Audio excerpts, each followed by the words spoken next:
कहानी की शुरुआत में हम टिम और ली नाम के दो दोस्तों को देखते हैं, जिससे पुलिस हथकड़ियां लगा रही होती हैं क्योंकि यह दोनों मुजरिम हैं। और फिर पुलिस इन दोनों को एक संगीन जुर्म के केस में 12 साल की सजा काटने के लिए साउथ अफ्रीका की सबसे सिक्योर जेल प्रिटोरिया में लाती है, जहां से आज तक कोई भी कैदी फरार नहीं हो सका। और जेल के एंट्री गेट पर ही जेल का वार्डन इन दोनों का इंतजार कर रहा होता है। वार्डन इनसे कहता है कि तुम दोनों ने अपने ही गोरे लोगों के साथ गद्दारी की है और अब तुम लोग यहाँ इस जेल में 12 साल तक सड़ोगे। लेकिन वार्डन को पता नहीं था कि यह दोनों कोई आम कैदी नहीं, बल्कि यह दोनों बहुत ही ज्यादा शातिर कैदी हैं। और इस प्रिटोरिया जेल से किसी भी कैदी का जो यहाँ से न भागने का रुतबा है, वो रुतबा यह दोनों कैदी जल्द ही मिट्टी में मिलाने वाले थे। जिसके बाद इन दोनों को जेल के अंदर लाया जाता है और फिर इन दोनों की अच्छी तरह से चेकिंग की जाती है। चेकिंग लेने के बाद गार्ड्स इन दोनों को इनके सेल की तरफ ले जाने लगते हैं। और यहाँ जेल के अंदर एंटर होते ही टिम के दिमाग में यहाँ से भागने की प्लानिंग शुरू हो जाती है और वो जेल के हर एक कोने को काफी बारीकी से देखने लगता है। इसके बाद टिम को उसके सेल के अंदर बंद कर दिया जाता है और साथ ही उसके बगल वाले सेल में ली को भी बंद कर दिया जाता है, जहां इन दोनों के बीच सिर्फ एक दीवार थी और यह दोनों दीवार पर हाथों की मदद से टैप करके एक दूसरे से बात करने लगते हैं। अब रात हो जाती है और टिम पूरी रात सोता नहीं, बल्कि वो यहाँ से निकलने के बारे में सोच रहा होता है। और अगली सुबह कैदियों को जगाने के लिए पूरे जेल में बेल बजती है, जिसके बाद सभी कैदी अपने अपने सेल से बाहर आकर लाइन से खड़े हो जाते हैं और फिर सभी कैदी लाइन से नाश्ता करने के लिए जाते हैं।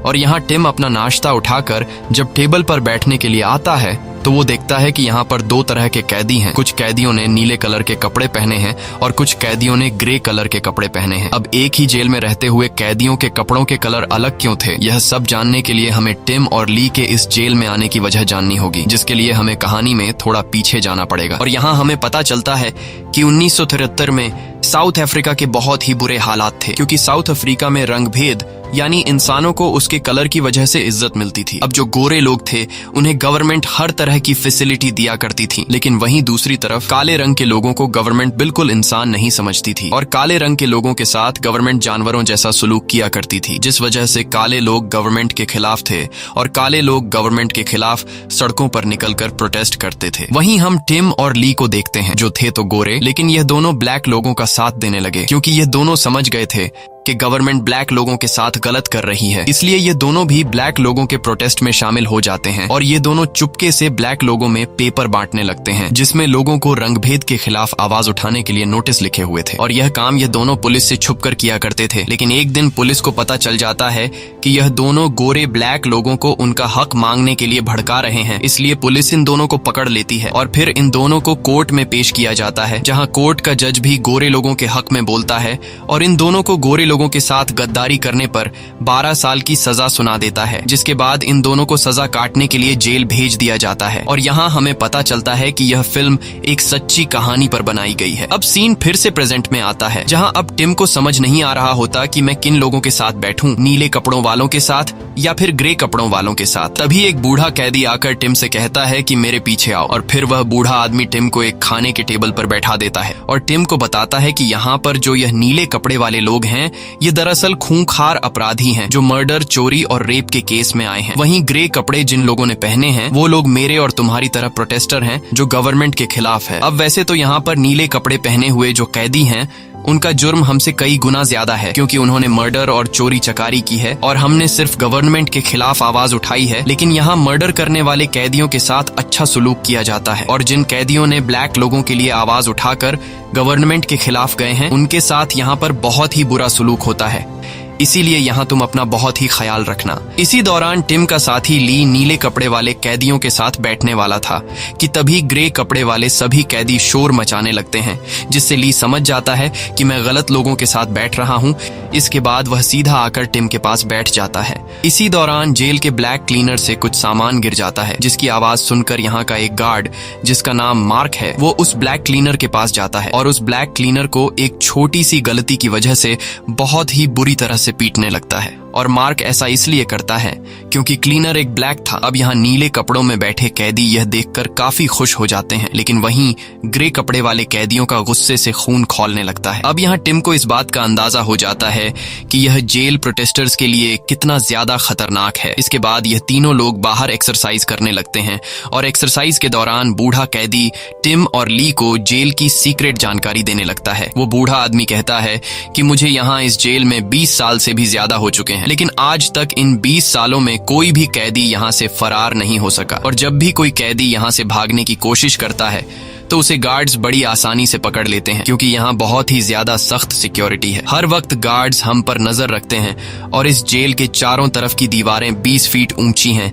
इसलिए कोई भी कैदी यहाँ से फरार नहीं हो सकता। साथ ही वो बूढ़ा बताता है कि तुम दोनों यहाँ पर नए आए हो, और मैंने देखा है कि जब भी यहाँ पर कोई नया कैदी आता है तो उसके दिमाग में यही बात चल रही होती है कि वो यहाँ से भाग जाएगा। पर सच्चाई तो ये है कि यहाँ से आज तक कोई भी भाग नहीं सका, क्योंकि यहाँ जेल के जो कैदी हैं वो भी गार्ड्स के साथ मिले हुए हैं। इसलिए अगर भागने की प्लानिंग करते हुए तुम्हें अपने ही कैदियों ने देख लिया तो वो सीधे जाकर गार्ड्स को तुम्हारी कंप्लेंट कर देंगे। इसलिए मैं तुम दोनों से यही कहूंगा कि अगर तुम दोनों के दिमाग में यहाँ से भागने का ख्याल आ रहा है तो उसे तुम अपने दिमाग से निकाल दो, क्योंकि जिन कैदियों ने यहाँ से भागने की कोशिश की है वो सभी मारे गए हैं। अब जब यह तीनों बातें कर रहे होते हैं तो इसी दौरान हम देखते हैं कि एक कैदी चुपके से इन तीनों पर नजर रख रहा है, और जैसे ही वो बूढ़ा कैदी वहां से जाता है तभी इन पर छुपके से नजर रखने वाला कैदी इनके पास आता है, जिसका नाम लियोनार्ड है।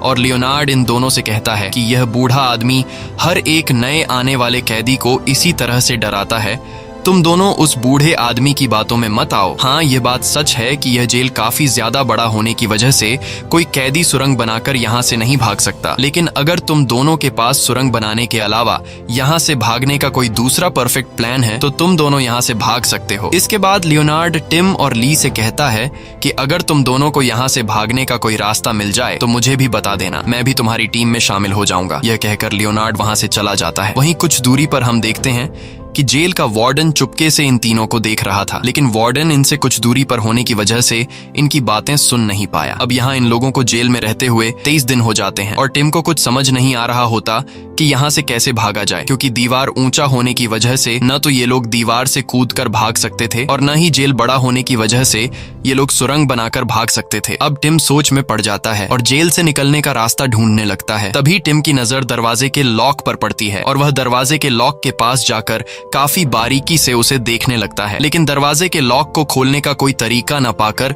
वह फिर से वापस बैठ जाता है और यहाँ से भागने का कोई दूसरा रास्ता सोचने लगता है। लेकिन इस दौरान टिम ऐसा नोटिस करता है कि जैसे दरवाजे का लॉक खुद उसे घूर रहा हो और यह बता रहा हो कि लॉक के अलावा यहाँ से निकलने का और कोई दूसरा रास्ता नहीं है। जिसके बाद टिम फैसला करता है कि अगर वह दरवाजे की नकली चाबी बना ले तो वह यहाँ से भाग सकता है। और फिर टिम देर नहीं करता। जैसे ही गार्ड वहां से जाता है टिम जल्दी से एक पेपर को रोल करके दरवाजे के लॉक में घुसा देता है, जिससे टिम को आइडिया हो जाता है कि चाबी किस साइज की मुझे बनानी है। और अगले ही दिन टिम अपने साथी के साथ लियोनार्ड के पास जाता है और उसे बताता है कि मुझे यहाँ से भागने का रास्ता मिल गया है। तब लियोनार्ड पूछता है कि मुझे बताओ तुम लोग यहाँ से कैसे भागोगे, जिस पर टिम बताता है कि अगर हम लकड़ी से नकली चाबी बना लें तो हम दरवाजे के लॉक खोलकर यहाँ से भाग सकते हैं। ये सुनकर लियोनार्ड मुस्कुराता है और लियोनार्ड को टिम का यह आइडिया बिल्कुल भी पसंद नहीं आता। वह कहता है कि यहाँ पर बहुत सारे दरवाजे हैं और उन सभी दरवाजों की चाबियां बनाने के लिए हमें ढेर सारी लकड़ियों की जरूरत पड़ेगी, जो कि हमारे पास नहीं है। तब ली कहता है कि अगर हम लोग वर्कशॉप से किसी तरह करके कुछ लकड़ियां चुरा लें तो हमारा काम आसान हो सकता है। यह सुनकर लियोनार्ड को यह आइडिया पसंद आ जाता है और फिर लियोनार्ड भी इनकी टीम में शामिल हो जाता है, जिसके बाद इन लोगों का यहाँ से भागने का प्लानिंग शुरू हो जाता है। और अब सबसे पहले इन लोगों को सेम टू सेम उन चाबियों के डिजाइन को बनाना होगा और वह असली चाबियां जेल के सबसे बेरहम गार्ड, जिसका नाम मार्क है, उसके पास होती है। अब प्लान के मुताबिक जब यह लोग खाना खाने के लिए टेबल पर बैठे होते हैं तब लियोनार्ड बड़ी चालाकी से जानबूझकर अपने खाने की प्लेट नीचे गिरा देता है, जिसकी आवाज सुनकर मार्क इनकी तरफ आता है। तब यहाँ टिम मार्क के बेल्ट के साथ लगे चाबियों को काफी गौर से देखने लगता है और चाबियों के डिजाइन को काफी अच्छे से अपने दिमाग में फिट कर लेता है। अब यहाँ लियोनार्ड जब अपना प्लेट वापस उठाने लगता है तब मार्क लियोनार्ड को प्लेट उठाने से मना करता है है और मार्क जेल के ब्लैक क्लीनर को बुलाकर उससे कहता है कि प्लेट तुम उठाओ क्योंकि यह काम तुम्हारा है। जिसके बाद बेचारा ब्लैक क्लीनर प्लेट से गिरा हुआ खाना उठाने लगता है और यह सब देखते हुए ग्रे कलर के कपड़े पहने हुए कैदियों को बिल्कुल भी अच्छा नहीं लगता। लेकिन यहाँ टिम गार्ड से कुछ नहीं कहता और उसका ध्यान अब भी चाबियों पर होता है। अब चाबियों का डिजाइन अच्छी तरह से समझने के बाद टिम जैसे ही अपने सेल में वापस आता है तो वह एक पेंसिल से अपने सेल के दरवाजे के लॉक की चाबी का ड्राइंग बनाने लगता है। अब यह काम कई दिनों तक चलता रहता है और टिम को जब भी मौका मिलता तो वह गार्ड्स के ऑफिस में या फिर बाहर खुले मैदान में चुपके से चाबियों के डिजाइन को देखकर थोड़ा थोड़ा करके चाबियों का ड्राइंग बनाने का काम जारी रखता है। और फिर कई दिनों की मेहनत के बाद फाइनली टिम एक परफेक्ट चाबी का ड्राइंग बना लेता है और यहाँ उसे पता चला कि जेल में जितने भी सेल्स में कैदी बंद हैं उन सभी सेल्स की एक ही डिजाइन की चाबी है। अब यहाँ इन लोगों को जेल में रहते हुए 74 दिन बीत चुके थे और एक दिन जब टिम वर्कशॉप में काम कर रहा होता है तब वह चुपके से अपने पानी के बोतल में नई चाबियां बनाने के लिए कुछ लकड़ियों के टुकड़े बोतल में रख देता है और ऊपर से एक कपड़ा जबरदस्ती बोतल में ठूंस देता है ताकि गार्ड के बोतल को हिलाने पर लकड़ियां आवाज न करें। अब जैसे ही इन लोगों की वर्कशॉप से छुट्टी होती है तभी यहाँ एक गार्ड इनके पास आता है और टिम को काफी शक भरी निगाहों से देखने लगता है। यह देखकर टिम घबरा जाता है कि कहीं गार्ड ने मुझे देख तो नहीं लिया। अब यहाँ गार्ड सभी कैदियों को लाइन से खड़ा करके उनकी चेकिंग लेने लगता है और एक एक करके सभी कैदियों की पानी की बोतल खाली करके चेक करता है। अब जब टिम की बारी आती है तो वो गार्ड उसके बोतल में भरा हुआ पानी खाली करता है और बोतल को हिलाने लगता है, लेकिन अंदर से किसी भी चीज की आवाज नहीं आती क्योंकि टिम ने पहले ही बड़ी चालाकी से कपड़ा ठूंसकर बोतल के नीचे लकड़ियों को फंसा दिया था। अब बोतल में कुछ न मिलने पर मार्क टिम को जाने देता है और टिम वापस अपने सेल में आने के बाद अपने काम पर लग जाता है क्योंकि अब टिम के पास चाबी बनाने के लिए लकड़ियां आ चुकी थी और टिम ने जिस तरह की कॉपी में ड्राइंग तैयार की थी उसके मुताबिक लकड़ी से एक चाबी बनाने लगता है और कई घंटों की मेहनत के बाद फाइनली टिम एक चाबी तैयार कर लेता है। अब बारी थी चाबी को टेस्ट करने की, जिसके बाद टिम जल्दी से उसे दरवाजे के लॉक में डालकर घुमाता है, लेकिन वो चाबी तो लॉक के अंदर घूमती ही नहीं। ये देखकर टिम मायूस हो जाता है और उसे लगा कि उसकी कई दिनों की मेहनत बर्बाद हो गई। लेकिन टिम हार नहीं मानता और चाबी को दोबारा लॉक में डालकर घुमाता है और इस बार अचानक टिम के चेहरे पर खुशी नजर आती है, जिसका मतलब कि टिम दरवाजे की एक परफेक्ट चाबी बनाने में कामयाब हो चुका है और टिम बड़ी खुशी से सेल का दरवाजा खोल लेता है। लेकिन यह खुशी कुछ ही देर की मेहमान थी क्योंकि अब उसके सामने एक बड़ा दूसरा स्टील का दरवाजा था जिसके लिए टिम को एक नई चाबी बनानी पड़ेगी। लेकिन सिर्फ चाबी बनाने से काम पूरा नहीं होने वाला था क्योंकि सामने वाले स्टील के दरवाजे का लॉक बाहर की तरफ था, जहां अंदर से टिम का हाथ बाहर दरवाजे के लॉक तक नहीं पहुंच सकता था और अब यह टिम के लिए बहुत ही बड़ी मुसीबत बन चुकी थी। टिम को कुछ समझ नहीं आ रहा था कि आखिर सामने के स्टील वाले दरवाजे को कैसे खोला जाए। इसलिए अगले ही दिन टिम अपने साथियों से इस बारे में बात करता है कि मैंने अपने सेल के दरवाजे के लिए चाबी तो तैयार कर ली है, लेकिन सामने एक दूसरा दरवाजा है जिसका लॉक बाहर की तरफ है और वहां मेरा हाथ अंदर से नहीं पहुंच रहा। इसलिए अब हम लोगों को एक ऐसी चाबी तैयार करनी होगी जो हम सेल के अंदर से उस स्टील के दरवाजे को खोल सके। इसके बाद टिम फिर से स्टील के गेट की चाबी बनाने के काम पर लग जाता है और वह एक बार फिर से मार्क के बेल्ट के साथ लगे चाबियों में से स्टील वाले गेट की चाबी को देखने लगता है और फिर इसी तरह से कई दिनों की मेहनत के बाद टिम स्टील के दरवाजे की चाबी बनाने में कामयाब हो जाता है। अब बारी थी चाबी को टेस्ट करने की और इस बार टिम रात को नहीं बल्कि दिन में ही चुपके से जाकर स्टील के दरवाजे के लॉक को चाबी से खोलने की कोशिश करता है और लियोनार्ड कोने में खड़ा होकर गार्ड्स को देख रहा होता है ताकि जैसे ही गार्ड्स वहां पर आए तो वह टिम को वार्निंग दे सके। अब जब टिम लॉक के अंदर चाबी डालता है तो चाबी काफी टाइट होती है, इसलिए टिम चाबी वापस निकालकर एक नुकीले औजार से चाबी को घिसता है और एक बार फिर से चाबी को लॉक के अंदर डालता है। इस बार स्टील के दरवाजे का लॉक तो खुल जाता है, लेकिन अब वह लॉक वापस अंदर नहीं जा रहा था और यह देखकर टिम काफी ज्यादा परेशान हो जाता है। अब जल्दबाजी में टिम लॉक को अंदर ले जाने के लिए जैसे ही तेजी से चाबी घुमाता है तो अचानक चाबी के आगे का हिस्सा लॉक के अंदर टूट जाता है। ये देखकर टिम बहुत ज्यादा घबरा जाता है। तब यहाँ लियोनार्ड दौड़ते हुए टिम के पास आकर उससे कहता है कि जल्दी करो क्योंकि एक गार्ड हमारी तरफ आ रहा है। ये सुनकर टिम और ज्यादा प्रेशराइज्ड हो जाता है और जल्दबाजी में उसके हाथ कांपने लगते हैं। अब यहाँ टिम उंगलियों की मदद से लॉक के अंदर से चाबी का टुकड़ा निकालने की कोशिश करता है, लेकिन उससे काम नहीं बनता। तब लियो जल्दी से टिम की तरफ एक चाकू फेंकता है और फिर टिम लॉक के अंदर चाकू घुसाकर जैसे तैसे करके चाबी के टुकड़े को बाहर निकाल लेता है और दरवाजे को ऐसे ही छोड़कर जल्दी से वहां से चला जाता है क्योंकि वहां गार्ड आने वाला था। और तभी टिम के जाने के बाद वहां एक मोटा गार्ड आता है जिसका दरवाजे पर ध्यान नहीं जाता और वह मोटा गार्ड वहां से चला जाता है। गार्ड के जाने के बाद टिम वापस दरवाजे के पास आकर लॉक को अंदर करने की कोशिश करता है, लेकिन दरवाजे का लॉक अंदर नहीं जा रहा था और फिर टिम लॉक को ऐसे ही छोड़कर अपने सेल में चला जाता है। शाम को मार्क नाम का गार्ड जब आता है तो वह देखता है कि सेल का गेट खुला हुआ है और यह देखकर मार्क सोच में पड़ जाता है। वहीं दूसरी तरफ टिम को नींद नहीं आ रही होती क्योंकि उसे डर था कि कहीं वो गेट की वजह से पकड़ा न जाए। लेकिन यहाँ मार्क ज्यादा नहीं सोचता और दरवाजा बंद कर देता है क्योंकि उसे लगा कि शायद मोटे गार्ड से दरवाजा खुला रह गया होगा। और जब दरवाजा बंद होने की आवाज टिम को सुनाई देती है तो टिम सुकून की सांस लेता है। अगली सुबह लियोनार्ड का बेटा उससे मिलने आता है और लियोनार्ड अपने बेटे को देखकर काफी खुश होता है। अब यहाँ लियोनार्ड का बेटा अपने पिता से फ्रेंच में बात कर रहा होता है, जिसे सुनकर मार्क नाम का गार्ड काफी गुस्सा हो जाता है क्योंकि फ्रेंच में बात करना रूल्स के खिलाफ था। और फिर मार्क 5 मिनट में ही मुलाकात का टाइम खत्म करवा के लियोनार्ड के बेटे को ले जाता है। हालांकि यहाँ पर हर एक कैदी के पास आधे घंटे का टाइम होता है अपने रिलेटिव से बात करने के लिए। और यहाँ लियोनार्ड मार्क नाम के इस गार्ड से काफी रिक्वेस्ट करता है,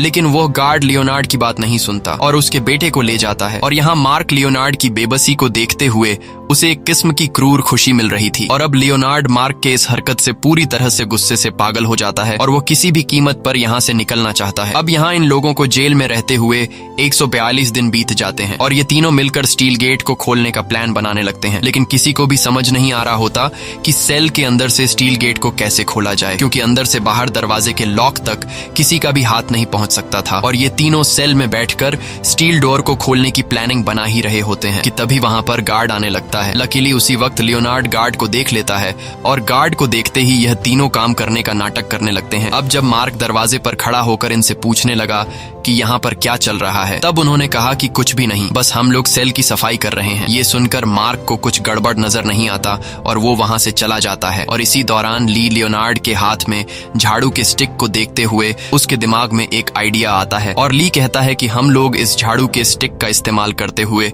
सेल के अंदर से स्टील के दरवाजे को खोल सकते हैं। ली बताता है कि अगर हम लोग झाड़ू के स्टिक के साथ चाबी बांध लें तब हम लोग सेल की खिड़की से हाथ निकालकर झाड़ू के स्टिक को गेट के लॉक तक पहुंचा सकते हैं। यह आइडिया सभी को पसंद आता है, लेकिन सिर्फ स्टिक को दरवाजे के लॉक तक पहुंचाना काफी नहीं था, बल्कि सबसे बड़ी प्रॉब्लम यह थी कि स्टिक को दरवाजे के लॉक तक पहुंचाने के बाद चाबी को घुमाया कैसे जाए। और इसका हल मिलता है अगले दिन टिम को वर्कशॉप में, जहां टिम एक कैदी को मैकेनिकल मशीन चलाते हुए देखता है, जिसे देखकर टिम के दिमाग में एक आइडिया आता है और फिर वह एक छोटी सी लकड़ी में 2 होल करता है।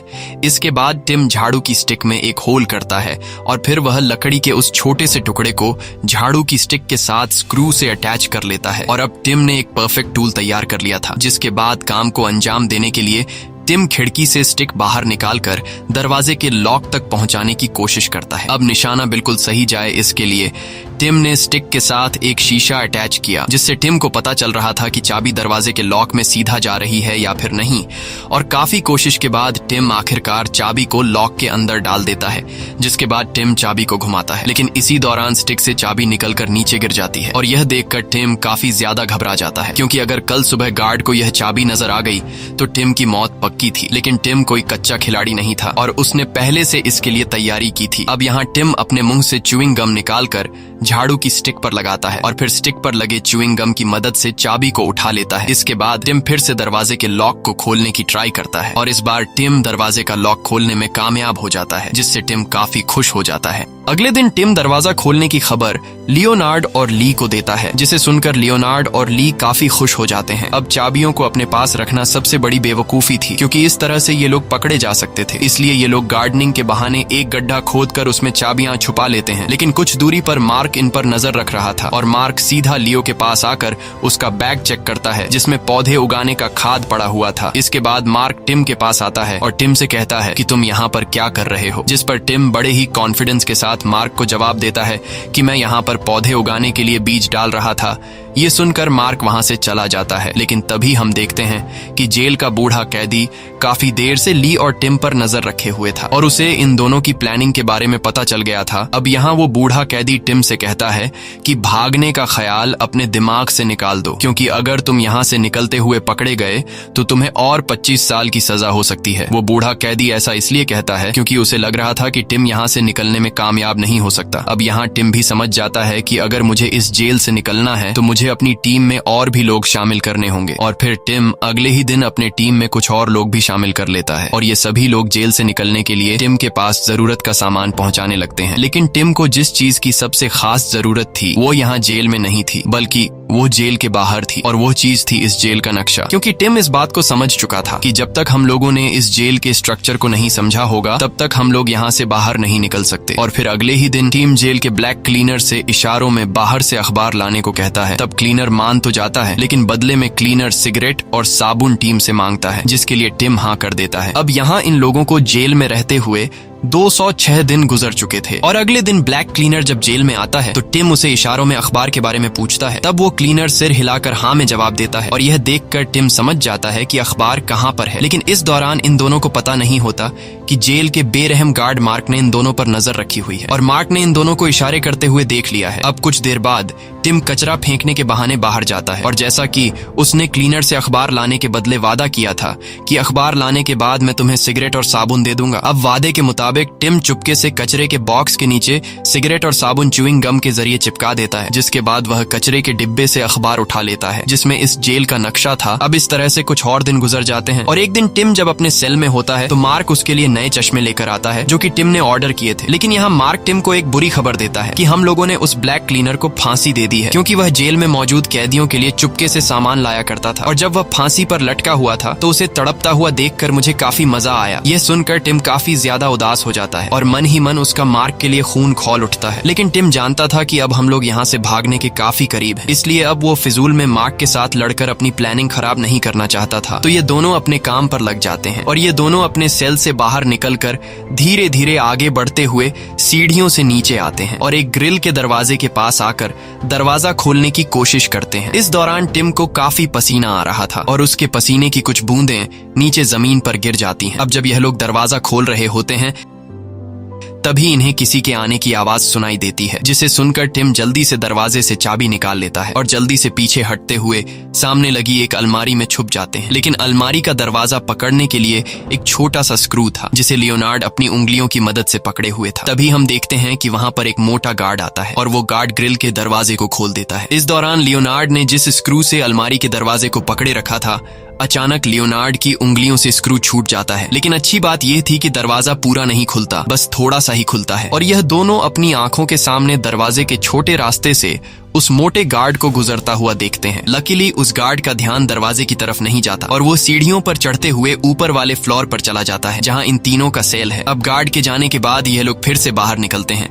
और आगे बढ़ते हुए सामने के स्टील वाले गेट तक पहुंचते हैं जहां टिम दरवाजे के लॉक पर चाबी लगाता है और चाबी बिल्कुल अच्छी तरह से दरवाजे को खोल रही थी। ये देखकर टिम काफी खुश हो जाता है। वहीं ऊपर वाले फ्लोर में मोटा गार्ड इन दोनों के सेल को चेक कर रहा होता है, जहां गार्ड को पता ही नहीं चलता कि टिम और लियोनार्ड अपने सेल में नहीं है, क्योंकि इन दोनों ने तकिए के ऊपर कंबल डाल दिए थे, जिसे देखकर ऐसा लग रहा था कि यह दोनों सो रहे हैं। वहीं नीचे बाकी दरवाजों पर चाबियां ट्राई करते दौरान इन्हें ऊपर वाले फ्लोर से बूढ़े कैदी के जोर जोर से खांसने की आवाज सुनाई देती है, जिसे सुनकर यह लोग समझ जाते हैं कि यह मोटे गार्ड के वापस आने का वार्निंग है। जिसके बाद यह लोग फिर से धीरे कदमों से दौड़ते हुए वापस अलमारी में छुप जाते हैं। अब गार्ड जब सीढ़ियों से नीचे आता है तो उसे नीचे जमीन पर कुछ पानी की बूंदें नजर आती हैं, जो असल में टिम के पसीने की बूंदें थीं। ये देखकर गार्ड चारों तरफ नजर घुमाता है, लेकिन फिर वो ज्यादा ध्यान न देते हुए पसीने पर अपना पैर मारकर चला जाता है। गार्ड के जाने के बाद यह दोनों भी अलमारी से निकलकर वापस अपने सेल में आते हैं और टिम लकड़ी की चाबियों को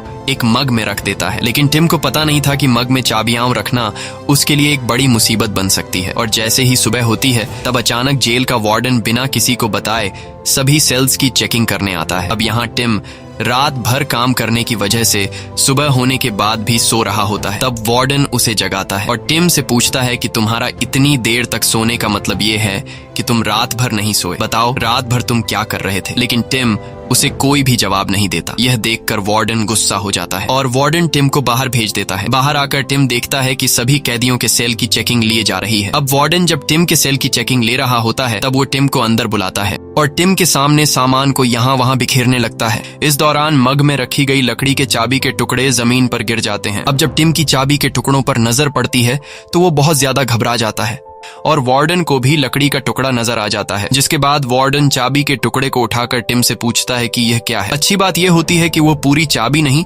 बल्कि चाबी का आगे का हिस्सा होता है, जिससे वार्डन पहचान ही नहीं पाता कि यह एक चाबी है। इसलिए टिम बड़ी कॉन्फिडेंस के साथ जवाब देता है कि यह एक फोटो स्टैंड है जिसे मैंने अपने पेरेंट्स की फोटो रखने के लिए बनाया है, और टिम उस चाबी के टुकड़े से फोटो फ्रेम को रखकर भी दिखाता है। यह देखकर वार्डन का शक थोड़ा दूर हो जाता है। फिर वार्डन टिम से झाड़ू के स्टिक पर बांधी गई रस्सी के बारे में पूछता है, जिस पर टिम वार्डन से कहता है कि मैं झाड़ू को दीवार में लगे कील से लटका कर रखता हूँ। ये सुनकर वार्डन टिम से कहता है कि तुम बहुत ही बड़े बेवकूफ हो, और फिर वह झाड़ू टिम को देकर चला जाता है। वार्डन के जाने के बाद टिम बहुत ज्यादा घबरा जाता है और उसे डर के मारे पैनिक अटैक होने लगते हैं, क्योंकि टिम को इस बात की खबर थी कि अगर वार्डन को पता चल गया कि मैं यहाँ से भागने का प्लान बना रहा हूँ तो वह मुझे मार देगा। अब वह अपने काम को काफी बारीकी से करने लगता है और वह लकड़ी की चाबियों को अलग अलग जगह पर छुपाने लगता है ताकि फिर से वो किसी खतरे में न पड़े। इस तरह से इन लोगों को इस जेल में रहते हुए 404 दिन बीत जाते हैं और अब बस ये तीनों इस जेल में और नहीं रुकना चाहते थे। इसलिए टिम सबसे पहले इस जेल से बाहर निकलने के लिए यह जानना चाहता था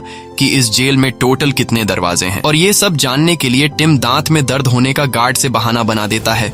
अब क्योंकि जेल में दांत का डेंटिस्ट नहीं था, इसलिए मार्क टिम को अपने साथ लेकर जेल के बाहर ले जाने लगता है। इस दौरान टिम जेल के हर एक दरवाजे को गिनने लगता है और टिम ग्रिल के एक ऐसे दरवाजे को देखता है जो चाबी से नहीं बल्कि इलेक्ट्रिकल दरवाजा था, जो सिर्फ गार्ड के रूम से बटन से खोला जा सकता था। अब टिम मार्क के साथ आगे बढ़ते हुए जेल का आखिरी दरवाजा क्रॉस करके जेल के बाहर आ जाता है और बाहर से जेल के पूरे स्ट्रक्चर को समझ जाता है, जिसके बाद टिम का हॉस्पिटल में दांत का इलाज होता है और फिर टिम को वापस जेल में ले आया जाता है। जेल में वापस आने के बाद टिम अपने सभी साथियों को इकट्ठा करके उनसे कहता है कि मैंने इस जेल से बाहर निकलने के लिए हर एक दरवाजे की नकली चाबियां तैयार कर ली हैं। बस अब हम लोगों की यहाँ से निकलने की देरी है और आज रात हम लोग यहाँ से निकलने वाले हैं। लेकिन यहाँ लियोनार्ड और ली के अलावा टिम के जो बाकी साथी होते हैं वो इनके साथ भागने से इनकार कर देते हैं, क्योंकि उन्हें लग रहा था कि ये लोग पकड़े जाएंगे। तब लियोनार्ड सभी से कहता है कि हमारे जेल से भागने के बाद तुम सभी लोग बहुत ज्यादा पछताओगे। और अब जैसे ही शाम होने वाली होती है तो ये तीनों अपने जेल के कपड़े उतार कर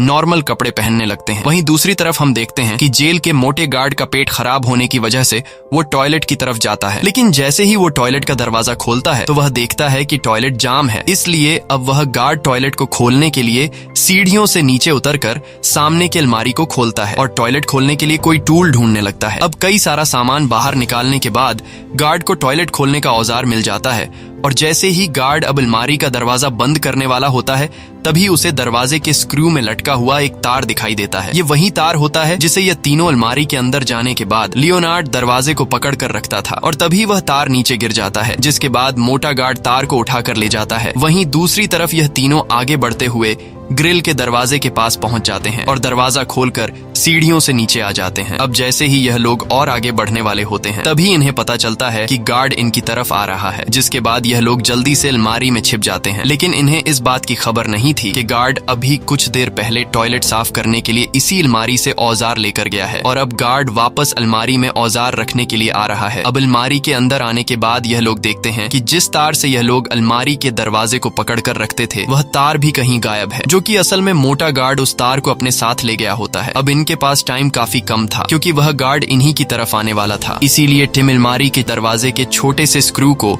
उंगलियों की मदद से पकड़कर दरवाजा बंद कर देता है और बड़ी मुश्किल से दरवाजे को थाम कर रखता है। कुछ देर बाद मोटा गार्ड वापस अलमारी में औजार रखने के लिए आता है, लेकिन इस दौरान ऊपर बूढ़ा कैदी इन लोगों की मदद करता है और वह बूढ़ा कैदी अपने सेल की लाइट तोड़कर जोर जोर से चिल्लाने लगता है। अब वह गार्ड अलमारी के काफी करीब पहुंच गया था, लेकिन उस बूढ़े कैदी के जोर जोर से चिल्लाने की वजह से वह मोटा गार्ड ऊपर वाले फ्लोर की तरफ जाने लगता है, यह देखने के लिए कि आखिर बूढ़ा शोर किस लिए मचा रहा है। और वहीं अलमारी में इन तीनों की जान बाल बाल बच जाती है। अब गार्ड के ऊपर जाने के बाद यह तीनों जल्दी से अलमारी से बाहर आते हैं और आगे की तरफ बढ़ने लगते हैं। अब आगे इन लोगों के लिए रास्ता बिल्कुल साफ था क्योंकि वह मोटा गार्ड ऊपर वाले फ्लोर पर चला गया था। इसके बाद ये लोग बारी बारी से कई दरवाजे खोल लेते हैं और तभी इनके सामने एक ऐसा दरवाजा आता है जिससे अगर इन लोगों ने हाथ भी लगाया तो पूरे जेल में सायरन बजने लगेगा, क्योंकि यह एक इलेक्ट्रिकल दरवाजा था जिसका कोई लॉक नहीं था, यानी कि यह दरवाजा चाबी से नहीं बल्कि बटन से खोला जा सकता है और वह बटन मोटे गार्ड के रूम में था। अब क्योंकि इन्होंने बड़ी चालाकी से प्लान के मुताबिक बूढ़े कैदी के जरिए उस मोटे गार्ड को अपना रूम छोड़कर ऊपर वाले फ्लोर पर भेज दिया था, इसलिए अब इनके लिए इस इलेक्ट्रिकल दरवाजे को खोलना मुश्किल नहीं था। और यहाँ लियोनार्ड वापस जाकर मोटे गार्ड के रूम में पहुंचकर इलेक्ट्रिकल दरवाजे का बटन दबाता है। बटन दबाते ही इलेक्ट्रिकल दरवाजा खुल जाता है और यह तीनों खुश होकर आगे बढ़ने लगते हैं। और अब इनके सामने सिर्फ एक आखिरी दरवाजा बचा था, जहाँ टिम दरवाजे के एक छोटे से सुरंग से बाहर झांकता है और उसे जेल का मेन गेट खुला हुआ दिखाई देता है और पास में ही उसे जेल के बाहर की सड़क भी दिखती है। अब इनसे आजादी कुछ ही कदम दूर थी और यह तीनों खुशी के मारे एक दूसरे को गले लगा लेते हैं। इसके बाद टिम जेल के आखिरी दरवाजे पर चाबी ट्राई करता है, लेकिन दरवाजा नहीं खुलता और फिर टिम दूसरी चाबी लगाता है, लेकिन वह दूसरी चाबी भी दरवाजे के लॉक पर फिट नहीं आती। और इस तरह से टिम ने जितनी चाबियां बनाई थी वह सारी चाबियां टिम आखिरी दरवाजे पर ट्राई करता है, लेकिन दरवाजा खुलने का नाम ही नहीं ले रहा था। और यह देखकर यह तीनों बहुत ज्यादा मायूस हो जाते हैं, क्योंकि यहाँ यह लोग पहली बार पहुंचे थे और अब जब यह लोग जेल से बाहर निकलने के काफी करीब थे तो इनकी किस्मत इनका साथ नहीं देती और साथ ही इनकी पिछले कई महीनों की मेहनत जाया हो गई थी। अब यहाँ टिम बड़े उदास मन से कहता है कि हमें वापस जाना होगा और हम इस आखिरी दरवाजे के लिए भी चाबी तैयार करेंगे। लेकिन अब आजादी के इतने करीब पहुंचने के बाद लियोनार्ड किसी भी कीमत पर वापस जाने को तैयार नहीं था और तभी लियोनार्ड की नजर दरवाजे के लॉक पर जाती है, जिसका लॉक लकड़ी के एक फ्रेम में लगा हुआ था। यह देखकर लियोनार्ड एक छेनी से लकड़ी के उस फ्रेम पर वार करना शुरू कर देता है, जिससे पूरे जेल में काफी तेज आवाज होने लगती है। और यह सुनकर टिम घबरा जाता है कि कहीं यह लोग पकड़े न जाएं, इसलिए वह लियोनार्ड को रोकने की कोशिश करता है, लेकिन लियोनार्ड रुकने का नाम ही नहीं ले रहा था और वह लगातार दरवाजे के लॉक पर वार करता रहता है। अब टिम दौड़ते हुए वापस कॉरिडोर में आता है, ये चेक करने के लिए कि आवाज कहाँ तक पहुंच रही है। और कॉरिडोर में पहुंचने के बाद उसे पता चलता है कि आवाज पूरे जेल में गूंज रही है। अब टिम घबरा जाता है कि कहीं वह मोटा गार्ड आवाज न सुन ले, इसलिए वह वापस लियोनार्ड को रोकने के लिए आता है। लेकिन वापस आकर जब उसने देखा कि लकड़ी के फ्रेम का एक बड़ा हिस्सा टूट चुका है और दरवाजे का लॉक नजर आने लगा है, तो वह लियोनार्ड को रोकने के बजाय उल्टा लियोनार्ड से कहता है कि काम जारी रखो। और अब लियोनार्ड के कुछ और वार से लॉक बाहर आ जाता है, जिसके बाद यह लोग दरवाजा खोल लेते हैं। दरवाजे के खुलने के बाद यह लोग जल्दी से नॉर्मल कपड़े पहन लेते हैं। अब यहाँ टिम आगे रहते हुए धीरे से दरवाजा खोलता है और यह तीनों हल्के कदमों से आगे बढ़ने लगते हैं। और जैसे ही यह लोग दरवाजे के करीब पहुंचते हैं तभी टिम को ऊपर एक स्नाइपर दिखाई देता है, जिसे देखकर यह लोग जल्दी से दीवार के पीछे छिप जाते हैं। अब यहाँ टिम एक छोटे से आईने से ऊपर छत पर गार्ड को देखता है और जैसे ही वह गार्ड पहरा देने के लिए दूसरी साइड पर जाता है तब ये तीनों फिर से आगे बढ़ने लगते हैं और जेल के मेन दरवाजे से बाहर निकल आते हैं। अब जेल के बाहर सड़क पर आगे बढ़ते हुए टिम देखता है कि मार्क किसी से बात कर रहा है, लेकिन यह तीनों सर नीचे करके आगे बढ़ने लगते हैं और तभी इनके सामने दो और गार्ड आते हैं, मगर इन तीनों ने नॉर्मल कपड़े पहनने की वजह से वह गार्ड इन्हें पहचान नहीं पाते और इस तरह से यह तीनों जेल से काफी दूर निकल आते हैं। अब कुछ दूर आगे जाने के बाद यह तीनों एक टैक्सी स्टेशन पर पहुंचते हैं, जहां ब्लैक लोगों के लिए अलग टैक्सी थी और गोरे लोगों के लिए अलग। लेकिन यहाँ टिम ने एक ब्लैक टैक्सी ड्राइवर को कुछ पैसे दिखाए और कहा कि हमें हमारी मंजिल पर पहुंचा दो, लेकिन उस ड्राइवर ने कहा कि तुम तीनों गोरे हो, इसलिए तुम तीनों आगे बढ़कर गोरे लोगों की टैक्सी लो। पर टिम ने जिद की कि हम तुम्हारे साथ ही जाएंगे और फिर वह ब्लैक ड्राइवर पहली बार गोरे लोगों को इतना अच्छा होता हुआ देखकर इन तीनों को लेकर निकल पड़ता है। वहीं दूसरी तरफ हमें जेल में अगली सुबह का सीन दिखाया जाता है, जहाँ मार्क हर एक कैदी के सेल में जाकर कैदियों को जगाता है और फिर मार्क टिम के सेल का दरवाजा खोलकर टिम को जागने के लिए कहता है, जिसके बाद वह बाकी कैदियों को जगाने के लिए आगे बढ़ता है। अब कुछ देर बाद सभी कैदी अपने अपने सेल से बाहर आ जाते हैं, लेकिन यहाँ मार्क देखता है कि टिम अभी तक अपने सेल से बाहर नहीं आया। यह देखकर मार्क को गुस्सा आ जाता है और वह सीधा टिम के सेल के अंदर जाकर टिम को मार कर उठाता है। लेकिन यहाँ मार्क को पता चलता है कि टिम तो अपने सेल में मौजूद ही नहीं, बल्कि टिम की जगह तकिए पर कंबल ओढ़ाया गया है। यह देखकर मार्क घबरा जाता है और अपनी नौकरी जाने के डर से कांपने लगता है और फिर घबराहट में वार्डन के रूम की तरफ जाता है। वहीं लाइन से खड़े बाकी कैदी खुशी से फूट पड़े और सबसे ज्यादा खुशी उस बूढ़े कैदी के चेहरे पर थी, क्योंकि इन तीनों ने वह काम कर दिखाया जो काम इम्पॉसिबल था और यह तीनों नरक जैसी जिंदगी से आजाद होकर खुशी के मारे रोने लगते हैं। इसी के साथ सच्ची कहानी पर बनाई गई यह फिल्म खत्म हो जाती है। अगर आपको ये वीडियो अच्छी लगी हो तो हमारे चैनल को सब्सक्राइब और वीडियो को लाइक जरूर कीजिएगा।